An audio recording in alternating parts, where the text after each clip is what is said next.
বাদুম থেকে বেরিয়ে পড়লাম একা একাই। ঝান্সকার ভ্যালি দিয়ে চালাচ্ছি। আমি কখনো ভেবে আসিনি এই রাস্তাটা অতিক্রম করতে হবে। ভয়ঙ্কর ডেঞ্জারাস। যখনই গাড়ি দেখছি আমি দাঁড়িয়ে পড়ছি।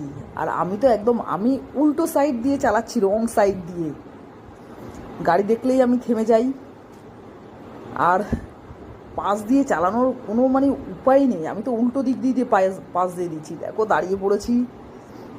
আর যারা গাড়ি উল্টো দিক থেকে আসে ওরা ভীষণই ভালো, ওনারাও দাঁড়িয়ে পড়ে।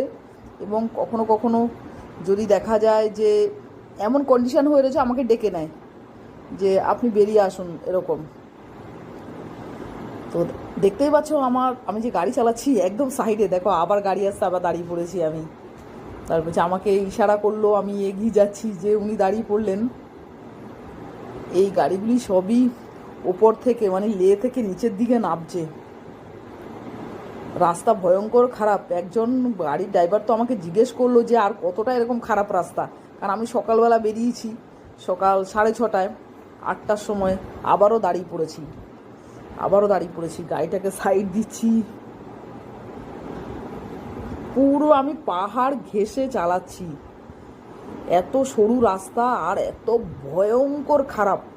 আমি যেহেতু পাহাড় ঘেঁষে চালাচ্ছি তাই বোঝাই যাচ্ছে না পাশে যে ঝান্সকার রিভার। একদম পুরো দেখো দুটো গাড়ি দাঁড়িয়ে পড়েছে, গাড়ির লাইন পড়ে গেছে। কারণ অনেক দিন এই রাস্তা দিয়ে গাড়ি চলাচল রাস্তা বন্ধ ছিল। নর্মালি এই রাস্তাটা সপ্তাহে 2 দিন খোলে, আর বর্ষাকালে তো টোটালি বন্ধ থাকে। এখানে এখনও বৃষ্টি পড়েনি, মাঝে দিয়ে 4 দিন একটু স্নো পড়েছিল, কিন্তু এখন ওয়েদার ঠিক হয়ে গেছে। যেহেতু বারালাচার রাস্তাটা বন্ধ, তাই এখান দিয়ে এখন প্রত্যেক দিনই রাস্তা ওপেন রয়েছে, খোলা রয়েছে।